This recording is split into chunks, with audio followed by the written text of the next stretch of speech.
بسم اللہ الرحمن الرحیم۔ میرے عزیز ہم وطنوں، آج ہم پارٹ 3 کے حوالے جاتے ہیں نظریہ پاکستان کے حوالے سے۔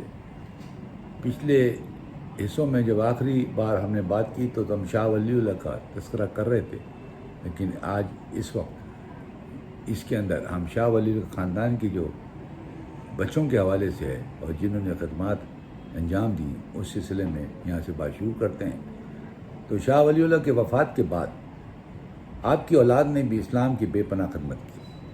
آپ کے بیٹوں نے تعلیم و تدریس کا سلسلہ جاری رکھا اور اپنے بڑے صاحبزادے شاہ عبدالعزیز باپ کی طرح بہت بڑے عالم تھے۔ انہوں نے علم حدیث کی ترجیح کے لیے بڑا کام کیا۔ سید احمد شہید بریلوی نے اپنی کی تعلیمات سے متاثر ہو کے تحریک مجاہدین شروع کی۔ آپ کے دو بیٹے شاہ رفیع الدین اور شاہ عبدالقادر نے قرآن مجید کے اردو ترجمے شائع کیے۔ آپ کے بیٹے شاہ عبدالغنی نے مسلمانان ہند کی دینی اور سیاسی رہنماؤں کی شاہ اسماعیل شہید شاہ عبدالغنی کے فرزند تھے، جنہوں نے اسلام کی گراں قدر خدمت کی انجام دی۔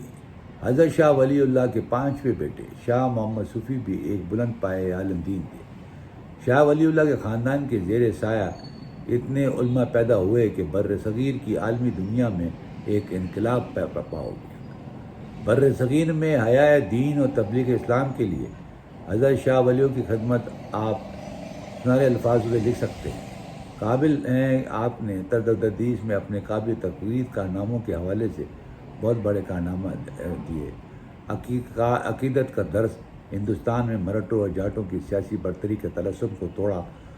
آپ کی تعلیمات نے بر صغیر میں رویہ زوال مسلم معاشرے کو سنبھالا دیا، بلکہ اسے تحریک پاکستان میں دکھایا۔ سید احمد بریلوی کی تحریک مجاہدین اس اعتبار سے بہت اہم ہے کہ 18ویں اور 19ویں صدی میں جہاد فی سبیل اللہ اور تبلیغ اسلام کے لیے اہم کردار ادا کیا۔ آپ کی زندگی کا مصرف صرف تبلیغ اسلامی نہیں تھا، بلکہ فروغ اسلام کے لیے آپ عملی اقدامات کرنے میں یقین رکھتے تھے تاکہ اسلام کی مخالف قوتوں کو زیر کر دیں۔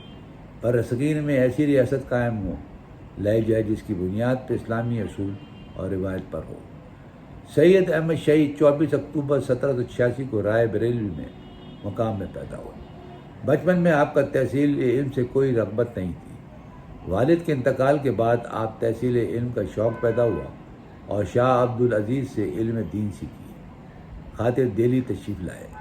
آپ 1810 میں نواب ٹونگ کی فوج میں ملازمت اختیار کر لی اور فنون سپاہگری کے تمام نشیب و فراز سے واقفیت حاصل کر کے ایک تجربہ کار جرنیل بن گئے۔ 1818 میں آپ دوبارہ دہلی تشریف لائے اور آپ نے 1823 میں تحریک مجاہدین کی بنیاد رکھی۔ اس تحریک کے ذریعے آپ نے پنجاب اور سرحدوں کے سکھوں سے آزاد کرانے کی پوری کوشش کی۔ تحریک مجاہدین کا جو مقصد تھے وہ یہ تھے کہ اسلامی حکومت کا قیام، مسلم معاشرے کا مذہبی اصلاح، جہاز کے تلفین، سادہ طرز زندگی، سکھوں کے مظالم سے نجات، عیسائیہ مشینریز کی مقابلہ، اسلامی حکومت کا قیام، یہ بنیادی کچھ ان کے نظم العین تھے کہ اس کے اوپر وہ عمل کریں۔ اورنگزیب عالمگیر کی وفات کے ساتھ ہی صغیر میں تنازل کے آثار اور نما ہونے شروع ہو گئے۔ ہر شعبے میں زوال اور انتحاد کی گہری چھاپ نظر آنے لگی۔ اس بد نظمی اور انتشار سے فائدہ اٹھا کے دہلی پر جاٹوں اور مراٹھوں اور پنجاب میں سکھوں نے وسیع پیمانے میں شورش پیدا کر دی۔ حضرت سید احمد چاہتے تھے کہ مسلمان اپنی کھوئی ہوئی عظمت دوبارہ حاصل کر لیں اور ایسے مضبوط حکومت کا قیام عمل میں لائیں جس کی بنیاد اسلامی قوانین پہ ہو، جو پنجاب اور سرحد کے سکھوں کی حکومت کلا کما کرے۔ آپ بر صغیر میں مسلمانوں کی مذہبی حیا کے ساتھ ساتھ ان کی دوبارہ سیاسی بلندی کی بھی خواہاں تھے۔ بر صغیر میں مسلمان ہندوؤں صدیوں سے اکٹھے زندگی بسر کر رہے تھے۔ ہندوانہ رسمیں غیر محسوس طریقے پہ اسلامی معاشرے میں داخل ہو گئی تھی۔ حلال اور حرام کا امتیاز ختم ہو چکا تھا۔ شراب نوشی، زراکاری اور بددیانتی جیسی لعنتیں اسلامی معاشرے کو گھن کی طرح کھا رہی تھی۔ ہندوؤں کی تقلید میں مسلمان اسلام کے مسنون طریقے سے بھی ہٹ کے رام رام کہہ کر ہاتھ جوڑ کے نمستے کہتے تھے۔ بیوہ کا نکاح ثانی کو معیوب سمجھتے تھے۔ بعض گھرانوں میں نکاح کی تقریب میں ہندوؤں کی طرح پھیرے ڈالنے کی رسم موجود تھی۔ آپ کی تحریک جہاد کا ایک مقصد یہ تھا کہ تمام معاشرتی اور اخلاقی برائیوں کو ختم کر کے صحیح اسلامی معاشرے کا قیام امن میں لائے۔ سید احمد کی تحریک کے اولین مقصد مسلمانوں میں جذبہ جہاد کا اجاگر کرنا تھا۔ بر صغیر میں ایک طرف مسلمانوں کا ہندوؤں کی مخالفت کا سامنا تھا تو دوسری طرف غیر ملکی قومیں مخصوص انگریز نہ صرف ان کے غلبہ اقدار کو بلکہ ان کی تہذیب و تمدن کو بھی نقصان پہنچانے کی فکر میں تھے۔ سید احمد سکھوں کو شکست دے کے پنجاب میں ایک مضبوط اسلامی حکومت قائم کرنا چاہتے تھے تاکہ وہاں سے انگریزوں سے خلافت مزاحمت کر کے انہیں ہندوؤں سے باہر نکال سکے۔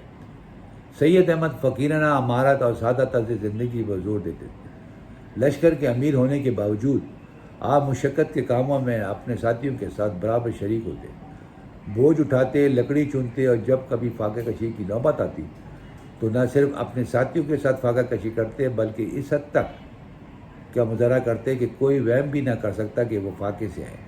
بقول سید ابو علی مدنی، آپ خوف خدا، سادگی، مساوات، عدل اور انصاف کا ایک ایسا نمونہ پیش کرنا چاہتے تھے جس سے خلفائے راشدین کی یاد ایک بار پھر تازہ ہو جائے۔ پنجاب میں سکھوں سے مہاراجہ رنجیت سنگھ کی سربراہی میں مسلمانوں پہ مظالم کی انتہا کر دی۔ اس دور میں شاعر اسلام کے کھلم کھلا بے حرمتی کی جاتی، اذان پہ پابندی عائد کر جاتی، گاؤ کشی کو ممنوع قرار دے دی گیا۔ حکومت کے کارندے معمولی معلوماتوں میں مسلمانوں کو گرفتار کر کے ان کے مقدمے چلاتے، گھر بار ضبط کر کے ان کے شہر سے باہر نکال دیتے۔ ہزاروں مسلمان عورتوں کو سکھوں نے زبردستی اپنے گھر میں ڈال دیا۔ المختصر، پنجاب سکھ حکومت کا قیام خداوند تعالیٰ کا قہر عظیم تھا۔ سید احمد کی تحریک کا ایک مقصد پنجاب میں مسلمانوں کو سکھ کے مظالم سے نجات دلانا تھا۔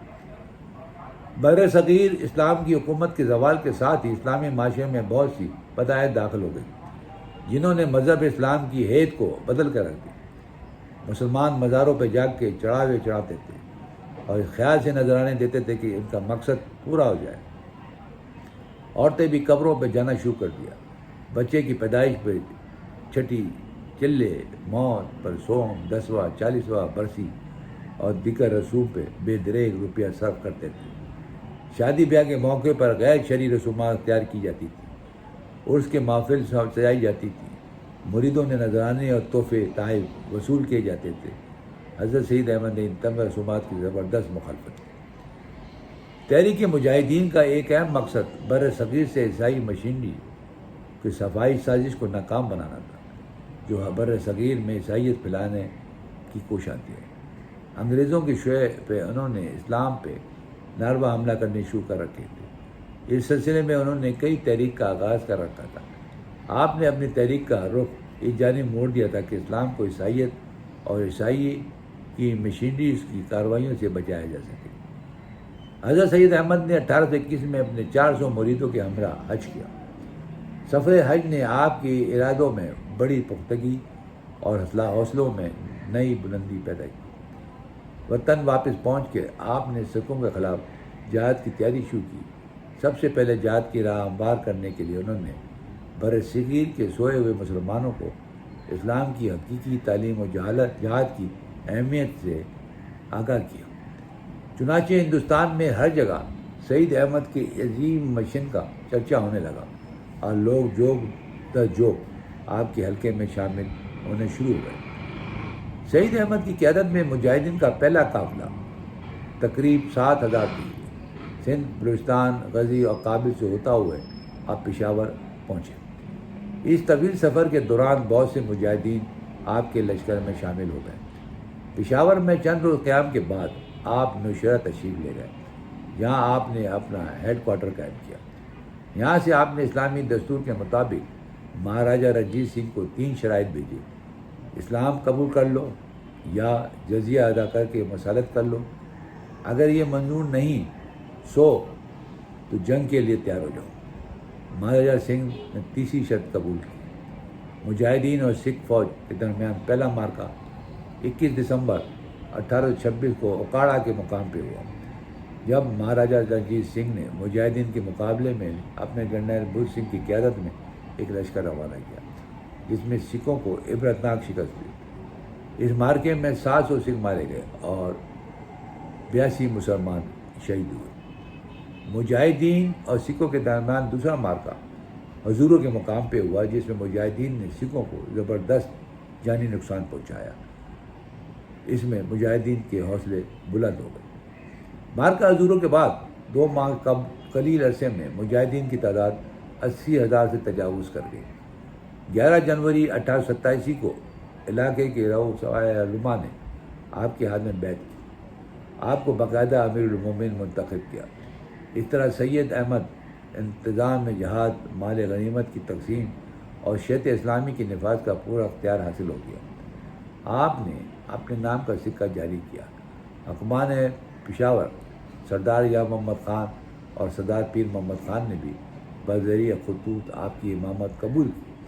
آپ نے پشاور میں تقریباً 4 سال تک قیام کیا۔ اس دوران میں آپ نے مطلق اسلامی قوانین نافذ کیے۔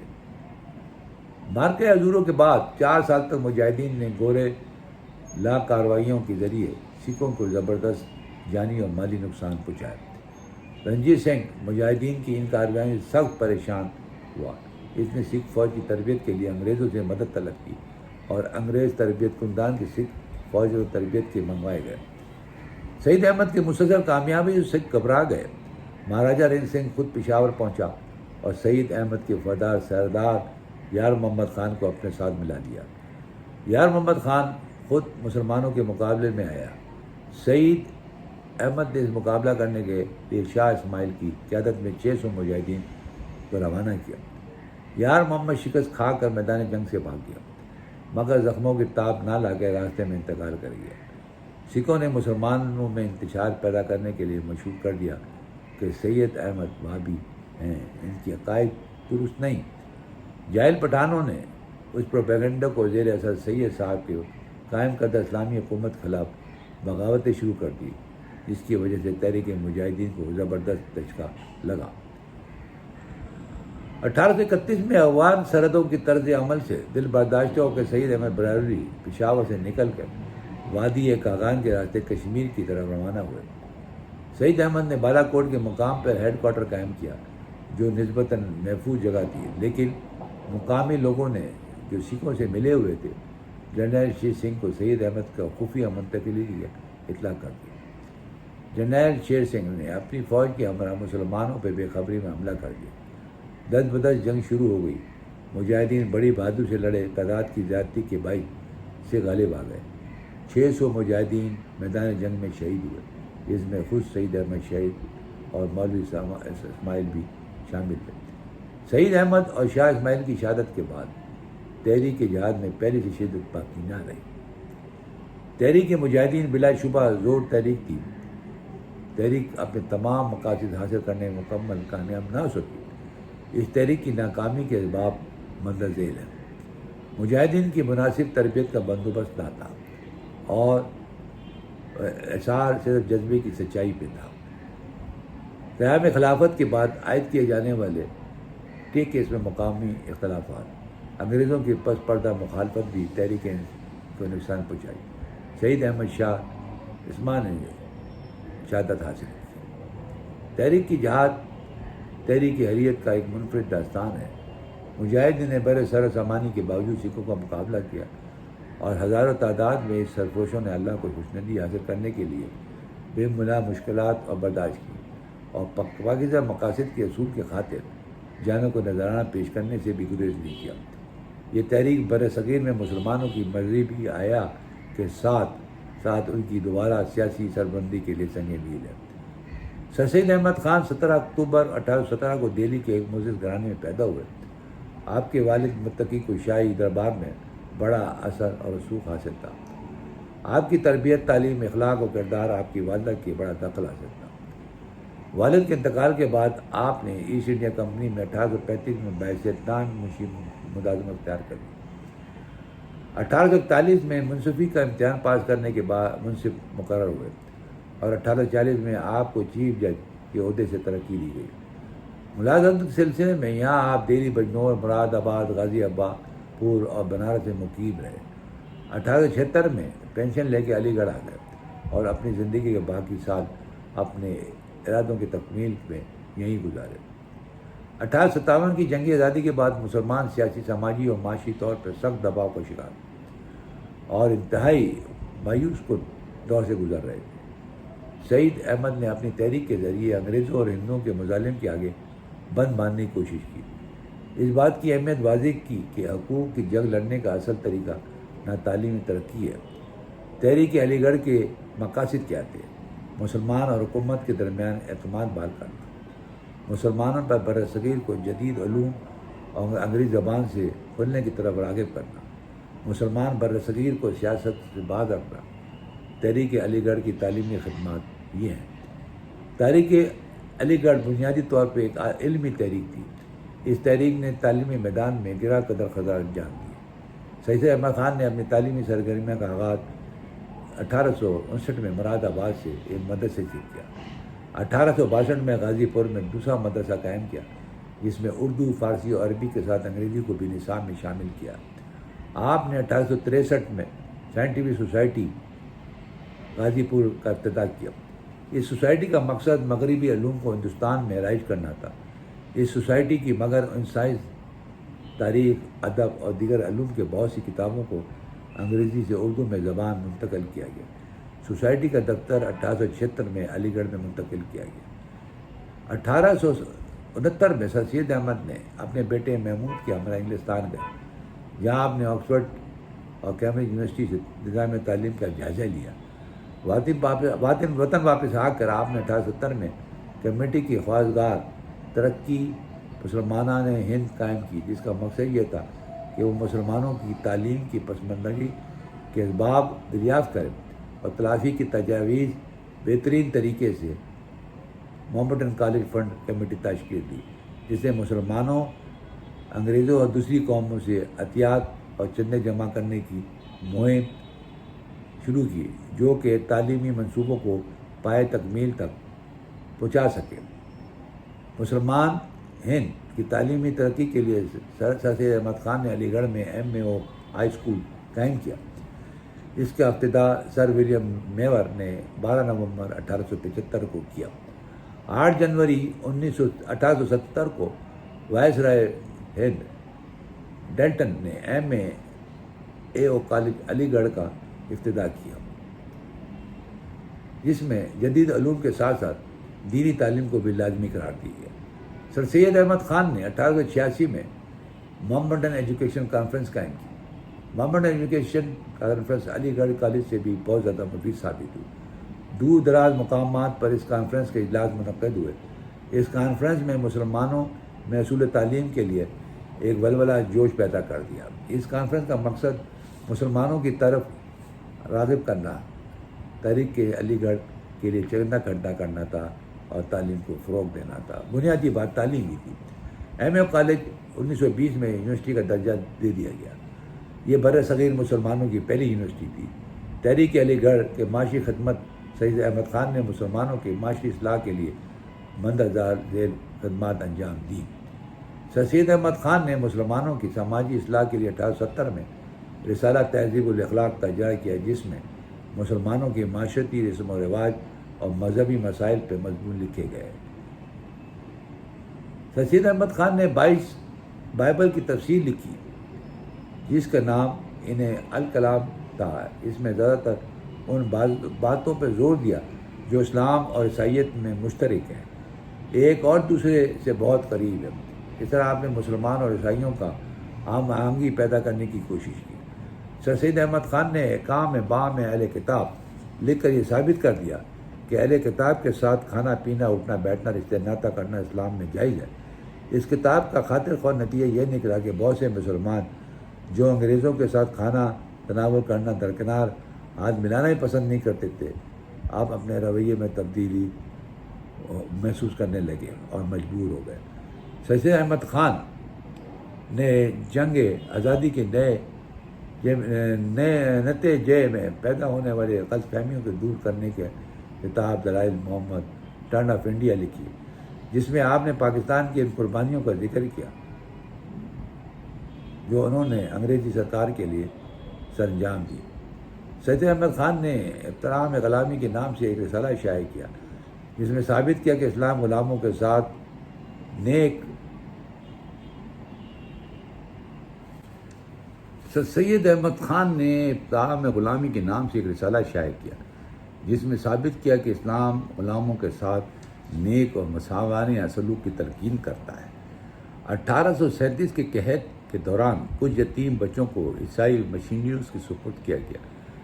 ہندوستانی باشندوں کا خیال تھا کہ انہیں اپنے مذہب سے بیگانہ کر کے عیسائی بنانے کے لیے ایسا کیا گیا ہے، لہذا آپ نے مراد آباد اور دیگر مقامات پہ لاوارث بچوں کے لیے یتیم خانے قائم کیے تاکہ عیسائی ان بچوں کو تبدیل مذہب پر آمادہ نہ کر سکے۔ بر صغیر میں یہ صورتحال دیکھ کے 1861 میں انگریزی سروسز اور سر ولیم میور نے ایک کتاب لائف آف محمد لکھی جس میں اس نے حضرت محمد صلی اللہ علیہ وسلم کی شان مبارک میں نازائبہ کلامات لکھے۔ اس کے علاوہ اس نے اسلام کی کئی اصولوں کا مذاق اڑانے کی کوشش کی۔ سر سید احمد خان نے اس کے جواب میں خطبات احمدیہ لکھ کر اسلام اور رسول صلی اللہ علیہ وسلم پہ اعتراض اور غلط اور بے معنی قرار دیا۔ سر سید احمد نے قرآن پاک کی تفسیر لکھی جو 7 جلدوں مشتمل ہے۔ اس تفسیر میں آپ نے قرآن کے تمام مندرجات کو ایک عقل اور سائنس کے مطابق ثابت کرنے کی کوشش کی۔ سر سید احمد خان کی حیات طیبہ پر ایک کتاب لکھی گئی۔ یورپ اور ہندوستان میں بہت سے لوگ اسلام کے دشمن عقل اور انسانی ترقی کا معنی ثابت کرتے رہے تھے۔ ان میں نہ صرف عیسائی پادری تھے بلکہ مغربی یونیورسٹی کے اساتذہ اور انگریز حکمران بھی شامل تھے۔ آپ نے اسلام پہ تنقید کرنے والوں کا منہ توڑ جواب دیا، مدد دلائل سے ان کے حملوں کو بے اثر بنایا۔ تحریک علی گڑھ کی سیاسی خدمات کو اگر ہم دیکھیں تو انہوں نے انگریزوں اور مسلمانوں کے درمیان دوستانہ فضا پیدا کی۔ رسالہ اسباب بغاوت ہند، 2 قومی نظریہ، مسلمان کو سیاست اور کانگریس سے دور رہنے کا مشورہ، جداگانہ انتخاب کا مطالبہ، سرکاری ملازمت میں مسلمانوں کا حصہ، قانون ساز کونسل میں ہندوستانی باشندوں کی نمائندگی، مسلمانوں کی سیاسی جماعت کی قیام کی تجویز، سیاسی قیادت کا فراہمی، تحریک پاکستان، آل علی گڑھ کا کردار۔ میرے بھائیوں، اصل مسئلہ اس میں یہی ہے کہ 2 نظریاتی باتیں جو تھیں 2 قوموں کی، اسی کو ہر دور میں ایک طویل جدوجہد ہے۔ یہ نہیں ہے کہ ایک دم آنن فانن یہ معاملہ حل ہو گیا۔ اس کی بنیاد جو تھی وہ پیچھے سے چلی آ رہی تھی، اور اس کو حل کرنے کے لیے ہر دور میں لوگوں نے اپنا کردار ادا کیا اور یہ چیز بتائی کہ ہمارا کیا کردار ہے مسلمانوں کا، اور مسلمانوں کے کردار کے اندازے سے آپ یہ لگائیے کہ ہر دور میں مسلمانوں میں ایسے بہترین قسم کی قیادت موجود رہی جنہوں نے اس نظریے کو ہر دور میں زندہ رکھا۔ انگریزوں اور ہندوؤں نے جنگ آزادی کی ساری ذمہ داری مسلمانوں پر ڈال دی، جس کے نتیجے میں انگریز حکومت نے مسلمانوں پہ مظالم توڑے کہ چنگیز خان اور ہلاکو خان کو یاد تازہ کرا دی۔ سر سید احمد نے رسالہ اسباب بغاوت ہند لکھ کر ثابت کر دیا کہ جنگ آزادی مسلمانوں کا جہاد کا نتیجہ نہیں تھی، بلکہ یہ حکومت کی غلط پالیسیوں کے رد عمل کے طور پہ شروع ہوئی تھی۔ لائل محمدن آف انڈیا، آپ نے مسلمانوں کی ان خدمات کا ذکر کیا۔ اس طرح آپ نے انگریزوں کے دلوں سے یہ بدگمانی دور کرنے کی کوشش کی کہ مسلمان انگریزوں کے دشمن اور بدخواہ ہے۔ ان سب کوششوں کا مقصد صرف ایک تھا، انگریزوں اور مسلمانوں کے درمیان نفرت کی دیوار گرا کر دونوں قوموں کو ایک دوسرے کے قریب لایا گیا۔ 2 قومی نظریہ۔ سر سید احمد خان کی ایک اہم ترین سیاسی خدمت یہ تھی کہ آپ نے مسلمان کی جداگانہ تشخص کو اجاگر کیا اور ان کے لیے 1867 قوم کا لفظ استعمال کیا، اور ہندی تنازع کے بعد سر سید احمد خان اس نتیجے پہ پہنچے کہ ہندوؤں اور مسلمانوں کے نظریے سے زمین اور آسمان کا فرق ہے۔ دونوں قوموں کے درمیان نفرت کا ذکر کرتے ہوئے ایک بار پھر آپ نے فرمایا، پڑوس میں رہنے والا ملاقات کے وقت بام ہاتھ ملا بیٹھے تو علیحدہ ہونے پہ ہاتھ دھوتے ہیں۔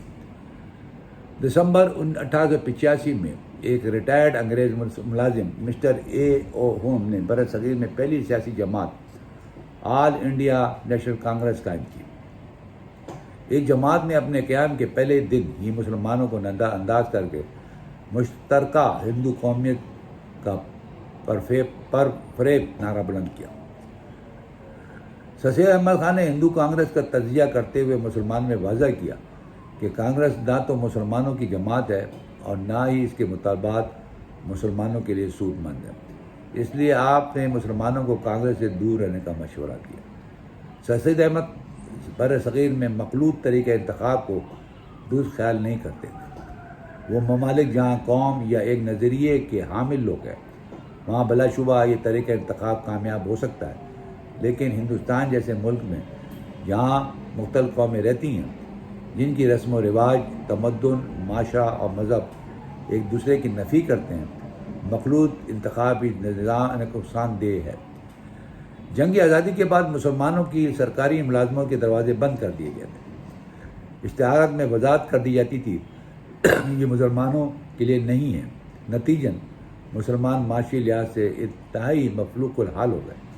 جب سول سروس کے امتحانات کا طریقہ پیش کیا گیا تو آپ نے فوراً اس خدشے کا اظہار کیا کہ ہندو جو تعلیم میدان میں مسلمانوں سے بہت آگے ہیں، تمام محکموں کے انتظامات ان کے ہاتھ میں چلے جائیں گے، اس طرح مسلمانوں کے مفادات پر نقصان پہنچے گا۔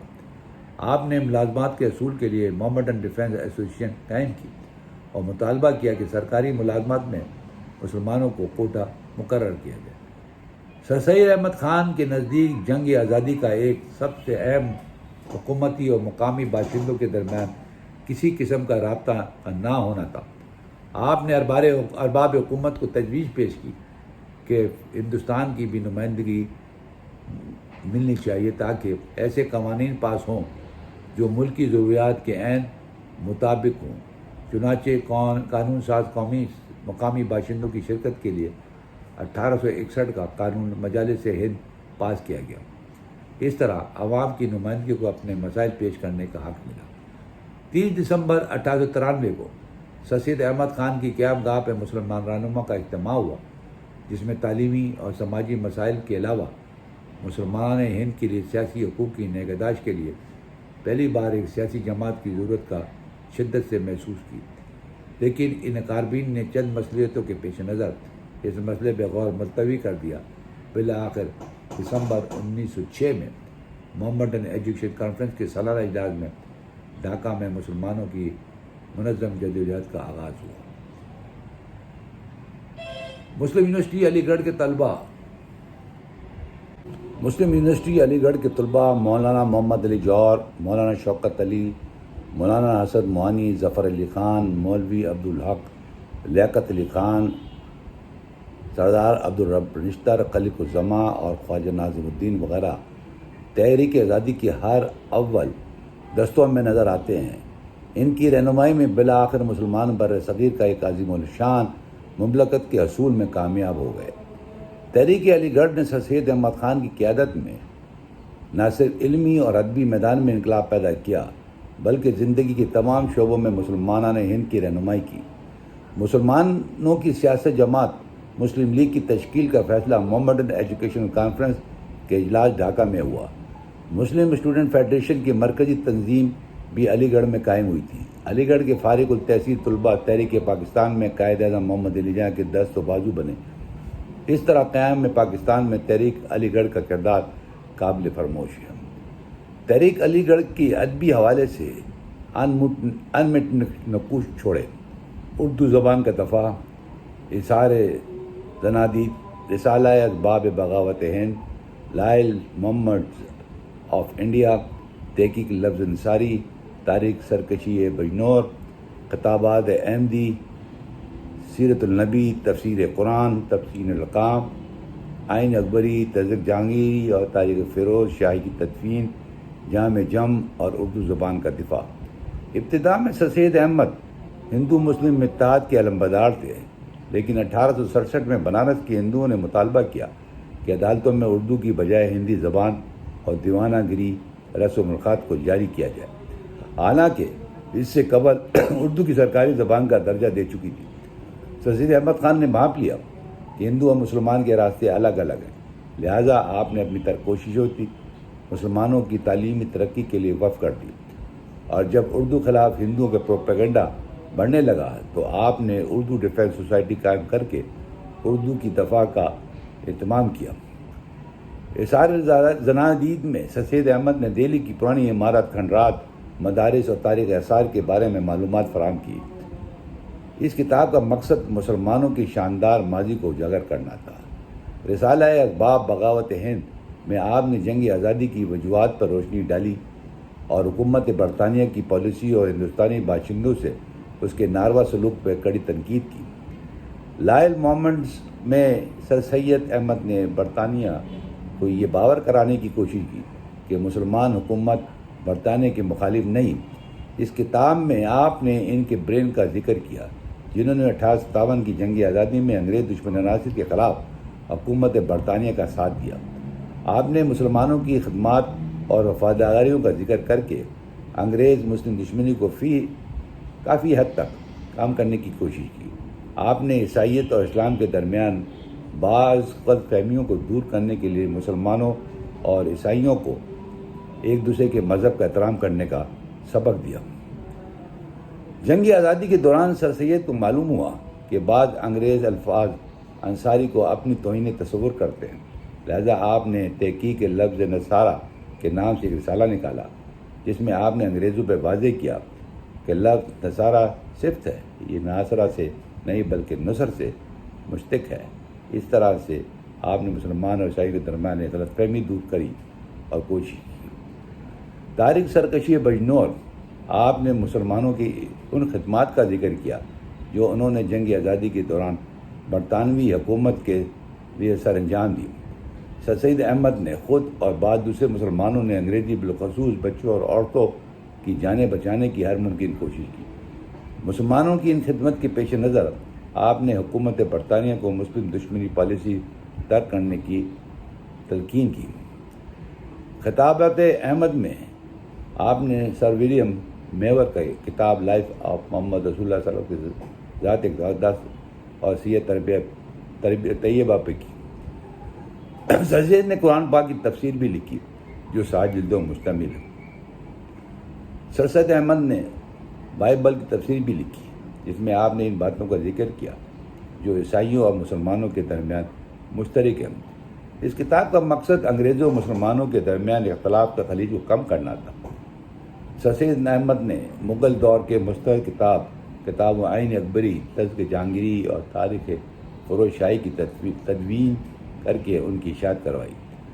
یہ کتاب سر سید احمد خان کا ایک عظیم علمی اور ادبی کارنامہ ہے۔ اس کتاب میں آپ نے امیر تیمور سے لے کے بہادر شاہ ظفر تک کے 30 سے زائد بادشاہوں کی حالات زندگی اور کارنامے اختصار کے ساتھ بیان کیے۔ آپ نے اس کے علاوہ اخبارات میں آرٹیکل لکھے، رسالہ اسباب بغاوت ہند، رسالہ احکام بائل حلق وغیرہ بھی لکھے۔ تحریک علی گڑھ نے مسلمانوں کی زندگی پہ بہت اثرات مرتب کیے۔ انگریزوں میں مسلمانوں کے درمیان شکوک و شبہات کرنے کی کوشش کی۔ سید احمد نے سب سے پہلے مغربی علوم کے بارے میں مسلمانوں کے دلوں میں پیدا شدہ شکوک و شبہات کو دور کرنے کی کوشش کی۔ آپ نے انہیں سمجھایا اگر وہ وقت کے تقاضوں کے مطابق جدید علوم نہیں سیکھیں گے تو زندگی کی دوڑ میں دوسری قوموں کے مقابلے میں بہت پیچھے رہ جائیں گے۔ برصغیر میں انگریزوں کی آمد کے بعد مسلمانوں نے انگریزی زبان مغربی علوم کے اصول کی جانب سے کوئی توجہ نہ دی، اس لیے وہ تعلیمی میدان میں ہندوؤں سے بہت پیچھے رہ گئے۔ تحریک علی گڑھ کے ذریعے سر سید احمد خان نے مسلمانوں کو جدید علوم سے آراستہ کیا۔ ملازم مسلمانوں کے لیے کوٹہ مخصوص کروا کے ملازموں کے حصول کو ممکن بنا دیا۔ اس سے مسلمانوں کی اقتصادی حالت بہتر ہو گئی۔ وہ تجارت و صنعت و حرفت کے میدان میں دلچسپی لینے لگے۔ انگریز نے اپنے دور اقتدار میں اردو اور فارسی کو پس ڈال کر انگریزی کو رائج کرنا شروع کر دیا۔ انگریزوں کی پالیسی سے شہ پا کر ہندوؤں نے بنارس میں اردو کے خلاف زبردست تحریک چلائی۔ سید احمد نے الہ آباد میں اردو ڈیفنس سوسائٹی کو قائم کیا۔ تحریک علی گڑھ نے مسلمانوں کو تعلیم یافتہ روشن خیال اور جدید قیادت بھی فراہم کی۔ علی گڑھ کے طلباء اور مولانا محمد علی جوہر، مولانا شوکت علی، مولانا اسد موانی، مولانا ظفر علی خان اور مولوی عبدالحق وغیرہ تحریک قیام میں پاکستان میں پیش تھے۔ علی گڑھ سے جو صدا بلند ہوتی تھی اس کی گونج سارے ہندوستان میں سنائی دیتی تھی۔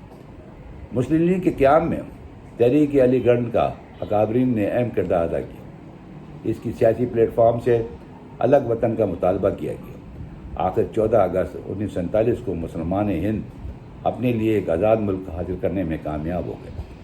سر سید احمد نے شملہ وفد کے ذریعے مسلمانوں کے لیے جداگانہ انتخاب کا مطالبہ کیا تھا تاکہ مسلمان اپنے نمائندے خود منتخب کر کے اپنے حقوق کی تحفظ اور مفادات کا تحفظ کر سکیں۔ آپ نے علی گڑھ کالج قائم کر کے مسلمانوں کے لیے ایک اعلیٰ تعلیم مرکز قائم کر دیا۔ ہندوستان کے کونے کونے سے مسلمان طلباء تحصیل علم کے لیے یہاں آتے تھے۔ تحریک علی گڑھ نے علمی ترقی کے ساتھ ساتھ مسلمانوں کی معاشرتی اخلاقی اصلاح کی یعنی توجہ دی۔ تعلیم میں تحریک شروع کرتے وقت سر سید نے اس عزم کا اظہار کیا تھا کہ فلسفہ ہمارے دائیں ہاتھ، نیچر سائنس بائیں ہاتھ، یہاں اور لا الہ الا اللہ محمد رسول کا تاج سر پہ ہوگا۔ اس لیے آپ نے دنیات کی لازمی تعلیم، نماز روزہ کی پابندی اور مسلمان طلباء کی کردار سازی پہ پوری توجہ دی، لیکن اس کے باوجود طلباء کو مغربی تہذیب کی منفی اثرات سے محفوظ نہ رکھا جا سکا۔ انہوں نے مغربی لباس، عادات و اطوار، وضاقتہ، اخلاق و کردار کو ترجیح نگاہوں سے دیکھنا شروع کر دیا۔ بر صغیر میں اسلامی حکومت کے خاتمے کے بعد سب سے اہم مسئلہ علمی، مذہبی، ثقافتی ورثے کا تحفظ تھا۔ انگریزی تہذیب نے لغار اور اس کے نظریات و عقائد کے فروغ کا تدارک کرنے کے لیے علماء وقت نے اپنی ذمہ داریوں کا احساس کیا اور اسلامی ثقافت اور روایت کی توجہ کے لیے برصغیر میں دینی مدارس کا آغاز کیا۔ ان مدارس میں دارالعلوم دیوبند کو خاص اہمیت حاصل ہے۔ یہ صرف ایک مذہبی اور تعلیمی ادارہ نہیں تھا بلکہ ایک عظیم الشان تحریک کی حیثیت رکھتا تھا۔ علامہ شبیر عثمانی کے والد جناب مولوی فضل الرحمان اور شیخ الہند مولانا محمد رسان کے والد برگاہ جارا مولوی ذوالفقار 30 مئی 1876 کو دیوبند کی ایک چھوٹی سی مسجد چھتا میں دارالعلوم دیوبند کا بنیاد رکھی۔ جناب محمود الحسن اس درسگاہ کے پہلے طالب علم تھے۔ سید عابد حسین کو دارالعلوم کا پہلا متمم اور مولانا یعقوب صاحب کو پہلا صدر ہونے کا شرف عظیم حاصل ہوا۔ تحریک دیوبند کا اہم مقصد بدعات کی مخالفت، عیسائیت کا مقابلہ، مغربی تعلیم کی مخالفت، اسلامی تعلیم کا فروغ، روحانی اور اخلاقی اصلاح۔ تحریک دیوبند کا پہلا اور بنیادی مقصد اسلامی معاشرے میں پائی جانے والی بدعات کا خاتمہ تھا۔ مذہب سے بیگانگی کے باعث اسلام کے اندر نئی بدعات شامل ہو چکے تھے۔ مرگ اور شادی پہ موقع پہ غیر اسلامی فرضہ نظام اور رسم و رواج پر عمل کیا جاتا تھا۔ تحریک دیوبند کا ایک مقصد برصغیر میں عیسائیت کے لیے روکنا تھا۔ تحریک دیوبند نے مسلمانوں کو عیسائیوں کے خطرناک عزائم سے آگاہ کیا اور اسلام کی دفاع کے لیے تبلیغ و اشاعت کے لیے خصوصی توجہ دینی شروع کی۔ تحریک کے قائدین مغربی تعلیم کی شدید مخالف تھے۔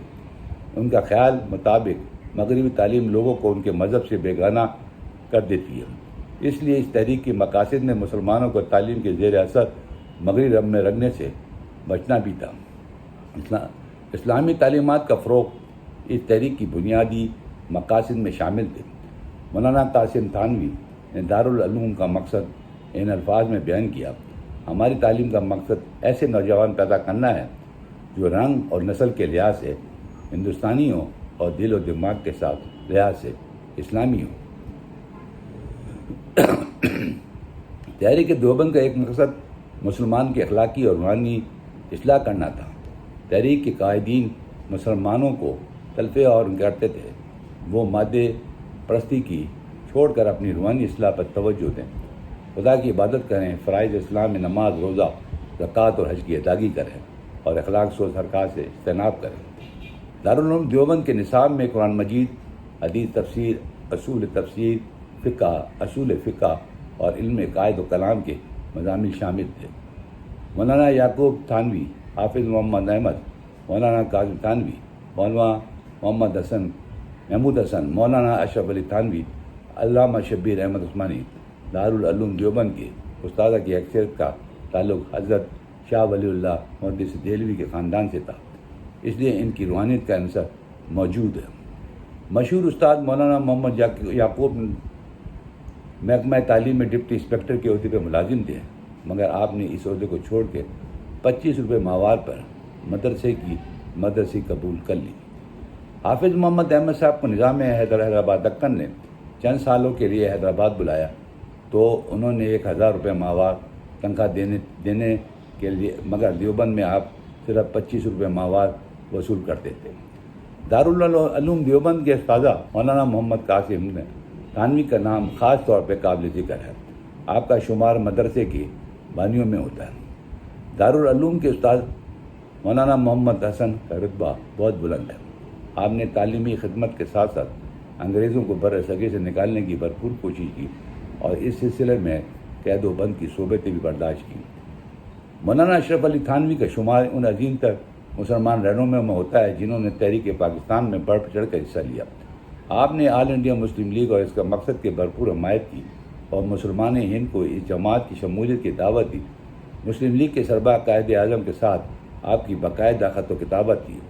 6 علامہ شبیر احمد عثمانی نے تاریخ پاکستان نمایاں خدمات سر انجام دی۔ آپ نے دینی علوم کے ترجیح و اشاعت کے علاوہ سیاسی میدان میں بھی مسلمانوں کی رہنمائی فرمائی۔ آپ نے آل انڈیا مسلم لیگ کے موقف کے بھرپور حمایت کی۔ آپ پاکستان کو مسلمانوں کا جائز حق سمجھتے تھے۔ 1945 میں آپ کو جمعرات اسلام کا صدر مقرر کیا تو آپ نے اپنی سیاسی سرگرمیاں تیز کر دی اور بر صغیر کے کونے کونے مسلم لیگ کا پیغام پہنچانے کے لیے مصروف عمل ہو گئے۔ مولانا قاسم ناتھ تھانوی کے ذہن میں دارالعلوم دیوبند کا جو نقشہ تھا اس کی تنظیمی اصولوں کی بنیاد چندہ کرنے کے لیے اقدامات، طلباء کے لیے مستقل رہائش کا انتظام، اساتذہ کی ہم آہنگی، نصاب تعلیم کی پابندی، حکومت اور مداخلت سے گریز، مخیر اور ان کو مدرسے میں شمولیت کے اجازے، مدرسے کے مستقل آمد اجتناب، چندہ کرنے کے لیے جو اقدامات اٹھائے، دارالعلوم کی معاشی ضرورت کے لیے فراہم کی گئی منتظمین زیادہ چندہ کریں، نیز دیگر مسلمانوں کو بھی اس بات کی ترغیب دینا ہے۔ دینی طلباء کے حصول علم تک محدود رکھنے کے لیے ان کے لیے عمدہ رہائش گاہ کی فراہمی یقینی بنائے۔ استادہ خیال ہونا اور خود غرضی سے اجتناب کرنا، نیز ان کے مابین باہمی احترام کا رشتہ قائم کرنا، مدرسے کے مجروح نصاب تعلیم کی سختی سے پابندی کرنا، کسی بھی حکومت یا سیاسی فرد کے مدرسے میں شامل نہ کرنا کیونکہ ایسے افراد کی شرکت سے مدرسے کو نقصان پہنچنے کا خدشہ ہے۔ ایسے مخیر اور مبلغین افراد جو تشہیر و اعلان کے بغیر مدرسے کی ترقی میں مدد دینا چاہیں انہیں مدرسے میں شامل کرنا تھا۔ مدرسے میں جب تک آمدنی کی کوئی مستقل صورت نہیں ہوگی تب تک یہ مدرسہ اللہ تعالیٰ کی مدد سے اس طرح کامیاب چلے گا۔ اس لیے مدرسے کی آمدنی اور وغیرہ میں بے سرور سامانی مستقل آمدنی سے اجتناب کیا جاتا تاکہ رضا الہی اور امداد بھی ملتی رہی۔ دارالعلوم دیوبند بنیادی طور پہ ایک دینی مدرسہ تھا جس کا مقصد لوگوں کی اسلامی تعلیم اثر و شاذ کرانا تھا۔ مسلمانوں کو مذہب کی طرف راغب کرنے کے لیے اس مدرسے کے علماء نے صرف مسلمانوں کی مذہبی امور میں رہنمائی کی بلکہ اس مدرسے کے فارغ طلباء بر صغیر کے طول و عرض میں دینی درسگاہ میں قائم کی۔ اس تحریک نے مسلمانوں سے شرک اور بدعت اخلاقی برائیوں کو دور کرنے کی کوشش کی۔ علماء دیوبند نے اسلام کے بارے میں عیسائی مشرکین کے اعتراضات کا منہ توڑ جواب دے کر اسلام کی دفاع کا اہتمام کیا اور بر صغیر میں عیسائیت کی تبلیغ، انگریزی ثقافت کے الغار کو روکنے کے لیے ہر ممکن کوشش کی۔ درس کے علاوہ علماء دیوبند کے فی خدمت بھی ایک مثالی کارنامہ ہے۔ تفسیر حدیث، فقہ، عربی زبان اور ادب، تصور کے متعلق علماء دین اور دیوبند نے مسلمانوں بر صغیر کے لیے ایک وسیع اور ذخیرہ فراہم کیا۔ دیوبند میں خطاطی، جلد سازی، طب کی تعلیم کی جانب بھی خصوصی توجہ دی گئی۔ علماء دیوبند نے بر صغیر میں متعدد دینی مدارس قائم کیے جن میں مدرسہ عالم کانپور، مزار علوم سہارنپور اور مدرسہ اشرفیہ مراد آباد خاص طور پہ قابل ذکر ہے۔ آج بھی 76 دینی اور تعلیم مدارس تحریک دیوبند سے براہ راست اور بالواسطہ متاثر ہیں۔ اس طرح دینی مدارس کے قیام کا ایک سلسلہ شروع ہوا، جس سے مسلمانوں کے نظام تعلیم کا ثانیہ کا آغاز ہوا۔ اس ادارے کے فارغ التحصیل طلباء نے انگریزوں کے خلاف جدوجہد نمایاں کردار ادا کیا۔ مولانا محمود الحسن نے انگریزوں کو برصغیر سے نکالنے کے لیے تحریک رشمی رومال شروع کی۔ آپ نے مالٹا کے جزیرے میں 2 بند کی صحبتیں برداشت کی۔ تحریک خلافت میں بھی دیوبند کے علاوہ علماء کرام نے بڑھ چڑھ کر حصہ لیا۔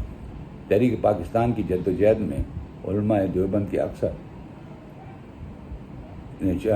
شل کا کانگریس کے ہمنوا تھے، تاہم بعض علماء دیوبند قیام پاکستان کے حق میں تھے، جن میں مولانا اشرف علی تھانوی، مولانا شبیر احمد عثمانی، مولانا محمد شفیع اور قادری محمد طیب کے نام قابل ذکر ہیں۔ غرض یہ کہ دیوبند تحریک خالصانہ اسلامی علمی تحریک تھی، جس کا مقصد ایک طرف تو مسلمانوں سے ہندوانہ اثرات ختم کرنا تھا، جبکہ دوسری طرف انگریزوں کی غلامی سے نجات کے لیے عملی اقدامات کرنا بھی تھا۔ آنے والے وقت نے ثابت کیا کہ علماء کا یہ فیصلہ کسی قدر پر وقت تھا۔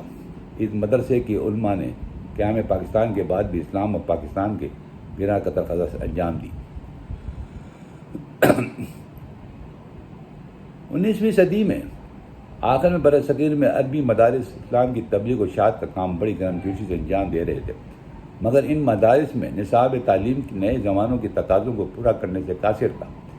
ان حالات میں ایک ایسے ادارے کی شدت سے ضرورت محسوس کی جا رہی تھی جو انتہا پسندی کے رجحان سے پاک ہو کر ایک متوازن نقطۂ نگاہ پیش کرے اور مسلمانوں کو عصری تعلیم کے ساتھ ساتھ اسلامی علوم سے بھی بےور کرے۔ لکھنؤ نے اس احساس کے پیداوار تھی۔ مسلمان کو سندھ میں تعلیم اور فکری رہنمائی کے لیے مولانا محمد علی کانپوری نے 1892 میں مدرسہ عالم کانپور کے اجلاس میں یہ طے کیا کہ علماء کی ایک مستقل انجمن قائم کی جائے تاکہ مسلمانوں کے نظام تعلیم میں جو خرابیاں پیدا ہو چکی ہیں انہیں دور کیا جائے۔ علماء دین میں فروغ اختلاف کو ختم کر کے اتحاد کی صورت پیدا کی جائے۔ چنانچہ 1894 میں لکھنؤ میں علماء کا قیام عمل میں آیا اور محمد علی کانپوری کو اس کا ناظم اول مقرر کیا۔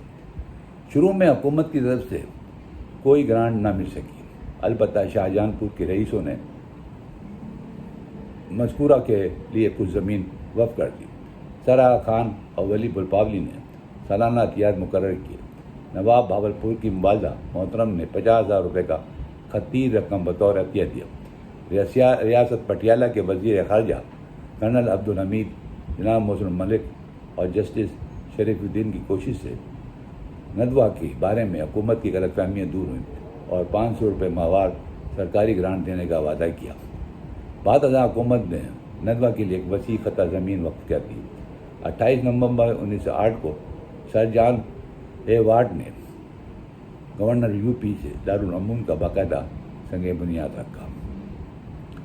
گزارش یہ ہے کہ قدرے اگر ہم چیزوں کو دیکھیں تو جتنے بھی ہمارے علماء دین تھے اس وقت کے، انہوں نے بڑا زور و شور سے اس نظریے کو فروغ دی اور پاکستان کی بنیاد ڈالی تاکہ وہ کسی نہ کسی حد تک کسی بھی ایک مسلم ممالک کے حوالے جا سکے۔ سیاست میں اس لیے بغیر مسلمانوں کی حالت کو بہتر بنانا ان کی اخلاقی اصلاح اور تزکیہ نفس کی طرح خصوصی جگہ دی گئی۔ اسلامی معاشرے کے لیے لکھنؤ نے تعلیم کی اصلاحی دینی علوم کے ترقی، تہذیب و اخلاق خدمت انجام دی۔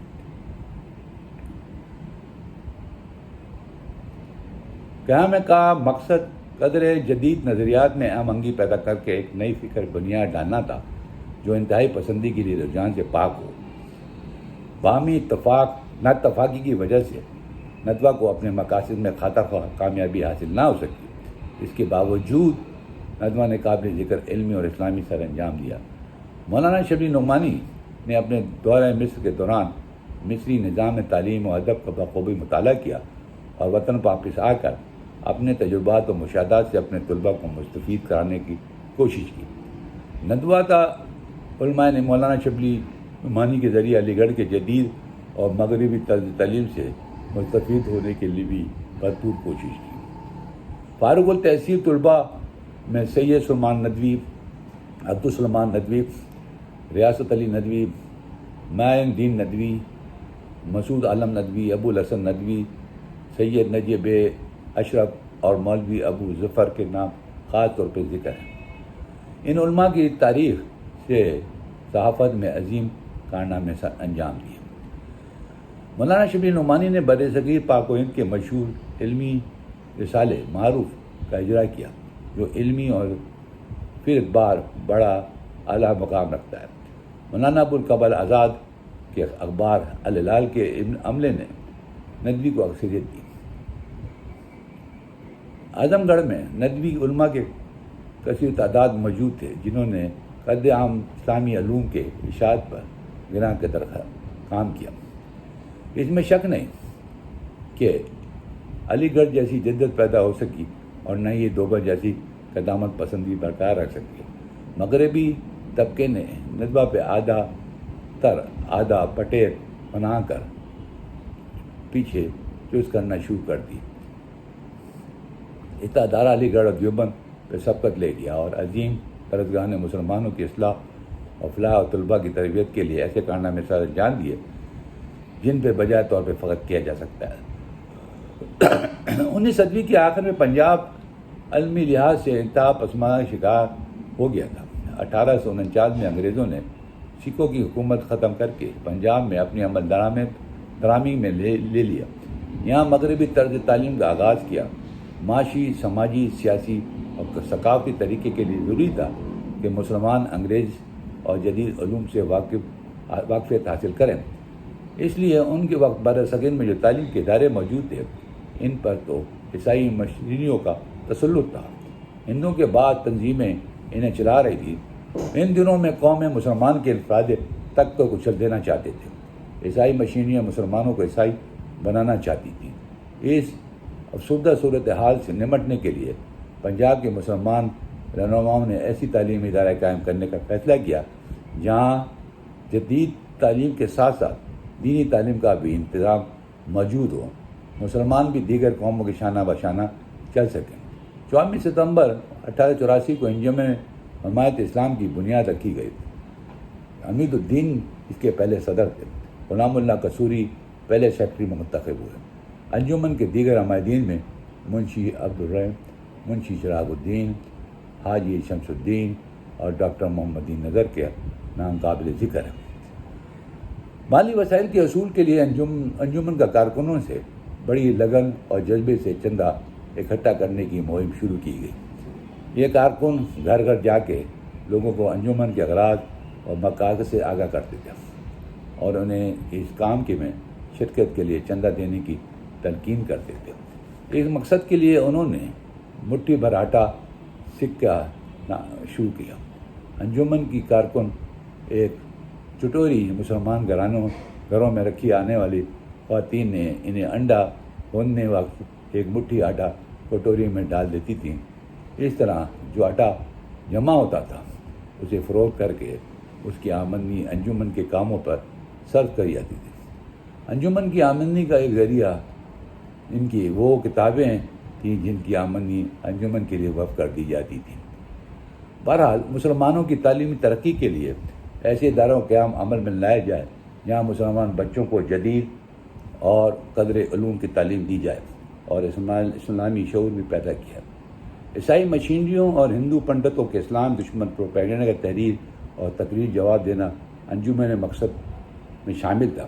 مسلمانوں کی یتیم اور لاوارث بچوں کو ایسے ادارے قائم کیے جائیں جن میں ان کی پرورش اور تعلیم و تربیت بھی بندوبست ہو۔ مسلمان بر صغیر کی سماجی اور ثقافتی ترقی پر توجہ دی جائے اور اسلامی معاشرے کو مستحکم بنیادوں پر قائم کیا جائے۔ مسلمانوں کو سیاسی طور پر منظم کیا جائے تاکہ وہ اسلام اور اسلامی اقدار کا تحفظ کرنے قابل ہو سکے۔ نیز ان کی کانگریسوں کے عزائم سے خبردار رہیں۔ اس تحریک کا مقصد اسلام کے فروغ کے لیے اقدامات کرنا اور اسلام کی اشاعت تھا۔ انجمن حمایت اسلام نے درجہ ذیل معاملات کے اوپر خدمت انجام دی۔ مسلمان طلباء اور طالبات کو دین اسلام کی حقیقت سے روشناس کرانے کے لیے انجمن نے اپنی زیر نگرانی چلنے والے تمام اسکولوں اور کالجوں میں قرآن مجید کے ناظرہ تعلیم و دینیات کے علوم کا اہتمام کیا۔ انجمن حمایت اسلام نے غلطیوں سے مبرہ قرآن حکیم کی اشاعت کا بیڑا بھی اٹھایا۔ انجمن حمایت اسلام کے نام سے ایک ماہانہ ہمارے سالہ شروع کیا جو بعد ازاں ہفتہ روز ہو گیا۔ اس میں انجمن کی خدمت کا جائزہ پیش کیا جاتا تھا اور سائی مشینری کے پادریوں کے مضامین کے ذریعے مندرج جواب بھی دیا جاتا تھا۔ نیز اسلام علومی بنیادوں معلوماتی مضامین میں بھی شامل کیے جاتے تھے۔ انجمن حمایت اسلام اسلامیہ کالج ریلوے روڈ نے مسلمان برصغیر کو چودھری رحمت علی کی صورت میں ایک ایسا رہنما عطا کیا جس نے سب سے پہلے علیحدہ اسلامی مملکت کا قیام تحریک ہی شروع نہیں کی پر اس مملکت کا جغرافیہ اور نام بھی پیش کیا جواب میں پاکستان، جو اب پاکستان کہلاتا ہے۔ انجمن کا اور اس کے زیر اہتمام چلنے والے اسلامیہ کالج کے طلباء کو قائد اعظم سے گہری عقیدت تھی۔ یہی وجہ تھی کہ انہوں نے مسلم لیگ کی 27ویں سالانہ اجلاس منعقد 22 مارچ 1940 لاہور کے موقع پر نہ صرف جلسے کو کامیاب بنانے میں نمایاں کردار کیا بلکہ قائد اعظم کی سواری کو بھی انتہائی بدامنی کی فضا کے باوجود حفاظت جیسے گاہ میں لے کے گئے۔ انجمن حمایت اسلام کے اسلامی کالج ریلوے روڈ کے انتخابات میں مسلم لیگ کی شاندار کامیابی کو یقینی بنایا۔ بعد ازاں خضر ٹوانا کے خلاف سول نافرمانی کی تحریک کو باہم عروج پہنچایا کہ مقاصد کی تکمیل بھی شاندار کارکردگی کا مظاہرہ کیا۔ انجمن حمایت اسلام کے عہدہ صدارت پر مختلف اوقات میں سر محمد شفیع، ڈاکٹر علامہ محمد اقبال، سر عبد القادر اور سر فضل حسین جیسے نامور قومی رہنما فائز رہے۔ ان کے عہد صدارت میں نہ صرف انجمن کو تقویت ملی بلکہ برصغیر کے مسلمانوں کو سیاسی حالت میں بھی تبدیل ہوئی جس میں انجمن نے نمایاں کردار ادا کیا۔ انجمن رسالہ حمایت اسلام جاری کر کے صحافتی دنیا میں قدم رکھا۔ بعد ازاں اسلامیہ کالج ریلوے روڈ کے طالب علم قومی صحافی حمید نجار مرحوم نے روزنامہ نوائے وقت شروع کر کے صحافتی میدان میں قوم کے لیے گراں قدر انجام دی۔ برصغیر کے مسلمان رہنماؤں نے انجمن کی ترقی و فروغ کے لیے نہ صرف حوصلہ افزائی کی بلکہ انجمن کے سالانہ جلسوں میں سر سید احمد خان، نواب وقار الملک اور مولانا الطاف حسین حالی جیسے شخصیت نے بھی شرکت کر کے پنجاب کے مسلمانوں کی بھرپور رہنمائی کی۔ انجمن حمایت اسلام نے صوبہ پنجاب میں دینی اور جدید علوم کے فروغ میں نمایاں کردار ادا کیا۔ علماء اسلام سے مل کر عیسائی مشینری پادریوں کے اعتراضات کے مدلل جوابات دیے، قیام پاکستان میں نمایاں خدمت سر انجام دی۔ الغرض انجمن حمایت اسلام مسلمان ہند کے سیاسی اور ترقی یافتہ مذہبی فروغ کے لیے 19 عیسوی میں قائم ہونے والی ایسی تنظیم تھی جس نے نامساعد حالات میں بھی اپنے مقاصد بھرپور حاصل کی۔ انگریزی حکومت نے سندھ کی جداگانہ حیثیت کو ختم کر کے اسے بمبئی میں شامل کر دیا جس کی وجہ سے اہل سندھ کے تعلیمی، معاشری، اقتصادی اور سیاسی حالات گرگوں ہو گئے۔ تاہم سندھ کی تقدیر بدلنے کے لیے بعض درمند مسلمانوں نے صوبے میں تعلیم کی فروغ کے لیے اپنی کوشش کا آغاز کیا۔ سندھ مدرسہ اسلام نے سندھ کے لوگوں کی آگاہی اور شعور بیدار کرنے میں اہم کردار ادا کیا۔ 1885 میں حسن علی افندی نے سندھ مدرسہ الاسلام کراچی کی بنیاد رکھی۔ اس مدرسے کا آغاز بوٹر مارکیٹ کراچی کے نزدیک ایک چھوٹی سی عمارت میں ہوا۔ بعد میں اس مقصد کے لیے فریزر روڈ پر نئی عمارت تعمیر کی گئی جس کا سنگ بنیاد 1886 میں لارڈ فرن نے کیا۔ اس مدرسے نے کراچی اور اس کے گرد نواح کے لوگوں کو شعور کی دولت سے نوازا۔ سندھ مدرسہ کراچی نے اپنے بانیوں کے خلوص و محنت کی وجہ سے غیر معمولی ترقی کی۔ سندھ اور دیگر وزراء علاقوں سے طلباء اصول تعلیم کے لیے یہاں آتے تھے۔ خان بہادر حسن علی افندی نے مدرسے کا انتظام و انصرام پر خصوصی توجہ دی۔ اس ادارے میں طلباء کے لیے نماز اور روزے کی پابندی لازمی تھی۔ دیگر امور میں بھی طلباء کو نظم و ضبط کا خیال رکھنا ہوتا تھا۔ اس ادارے نے 2 قومی نظریے کی حمایت میں تحریک چلائی۔ تحریک پاکستان میں اس ادارے سے وابستہ افراد نے گراں قدر سر انجام دی اور ایسی قیادت فراہم کی جس نے پاکستان کے قیام اور استحکام پاکستان کے لیے بھرپور کام کیا۔ 1896 میں حسن افندی کا انتقال ہوا تو ان کے صاحبزادے ولی محمد نے ادارے کا نصب و سنبھال لیا۔ 1938 میں ولی محمد کے انتقال کے بعد حسن علی عبدالرحمن مدرسے کے سیکرٹری بنے اور اس کوشش سے یہ مدرسہ سرکاری اثر و رسوخ سے آزاد ہوا۔